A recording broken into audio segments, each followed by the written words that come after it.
pandemic. It hit so many so hard, but there is hope.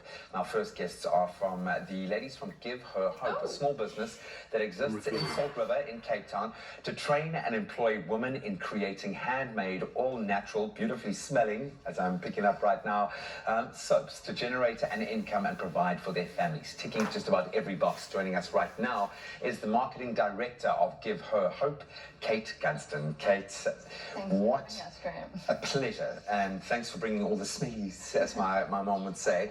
Absolutely beautiful stuff. I'm looking at the side of the soap here. Sustained dignity. Yes. Dignity. Giving a woman back her dignity, because we know this country exists because of women. Yeah. And that's where communities are surviving. That's how families are surviving. Take nothing away from the hardworking gents out there, but this is the bottom line for South Africa. Give Her Hope. I love the name. I love everything that you stand for, and I've barely even gotten to know who you guys are. So in a nutshell, who are you as an organization? So we, as you've already said, we exist to provide just a platform, employment opportunity for women, specifically in Salt River at the moment. It started actually back in 2014 by Jo Loizides, and she has a group of women that meet called SunShade, and out of there she just identified a need that there was many women that were unemployed, coming from very challenging scenarios, and providing skills that they could use their hands and really create something beautiful and make money to provide for their families was a obvious choice, and grew from there to become Give Her Hope, and employing women today. When you look at the product, I mean, the finishing is beautiful. It's not just about kind of doing something and putting out there and selling it and making, the packaging is so beautiful. And in order to be able to stand out and make it profitable, you've got to be able to knock it around with the big guns out there. How did you arrive at these products in this kind of finish? Because this looks like you guys have been around for years, and that you've got a massive factory and production line and marketing team. I mean, the finishing is beautiful. Thank you.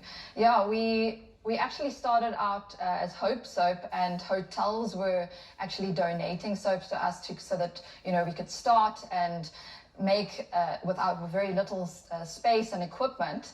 And we realized actually we really would love natural quality products of our own and put our own creative edge in there with sense and play around with creativity around that. So that was the heart behind it, that we could create a beautiful story in someone's life, but as well as an incredible product that our customers can also be part of that story with their skin enjoying it, as well as playing a meaningful role in these women's lives. Premium quality. I mean, I smelled the activated charcoal, lavender and vanilla, which is amazing, and it also looks so beautiful. Yes. Rosemary and lavender, it is very relaxing to me. Okay, I'm like one of those guys that likes to have a bath and have a bathroom full with these beautiful scents. The whole experience. It stimulates, but it looks, I mean, the hipsters in Cape Town must love this. It really, really is cool. I'm sure that the most gratifying, validating part of this are the individual stories, the people that you're helping, the women that are being empowered through this process. How many women have you been able to help through your endeavor? So 5 so far, 2 of which have gone on to other exciting opportunities, which is also part of, it's not supposed to be a stagnant space. It's supposed to be a skills development and providing a platform for women to feel empowered a bit more holistically, which also speaks to the packaging and the ingredients we use, being part of playing a role in the environment as a holistic sense, which plays part in the women's stories. And so the women employed then have been able to use those skills that they've developed to go on and do other things.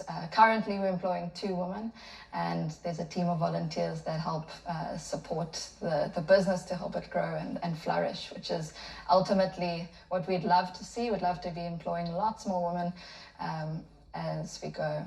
If the model works, there's no reason why you can't get to that point. When you choose to make something, it's great in notion, in theory, to go, okay, we're going to be healthy and we're going to make this all natural. How difficult is it to arrive at a premium quality product, keeping it green, keeping it natural and sustainable?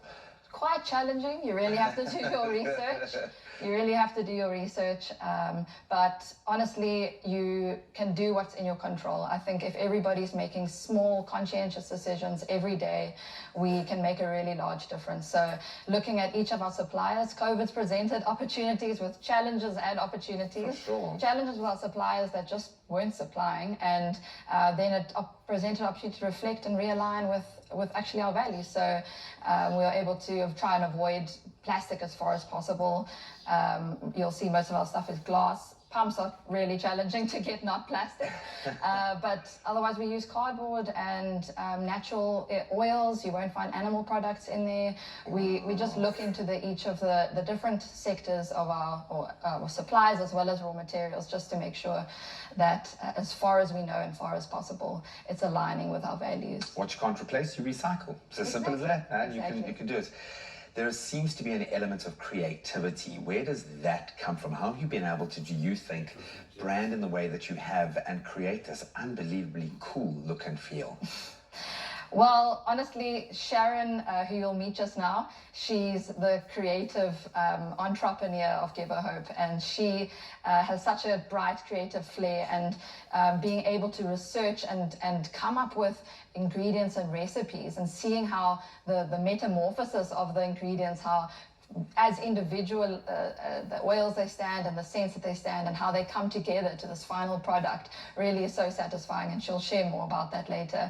So I think combined with the quality of life that we're trying to see in the women's lives, and communicating that through packaging, we just see that all coming together nicely, and our customers see that and they recognize that and buy into that. And they get to do something amazing with every little purchase. Exactly. I love that you guys are on an incredible trajectory. I have no doubt you're doing something remarkable, and the products speak and smell for themselves. Kate, thank you so much. We'll get into how people can support you and where we can buy these amazing products, but you want to stay with us. We're going to be talking to the makers of these artisan soaps, and then we're going to get into the kitchen as well to get into another inspirational story. I know this COVID-19 year has taken so much from us, but it's also starting to give us new hope and new opportunities that we never could have dreamed of. So stick around to be inspired.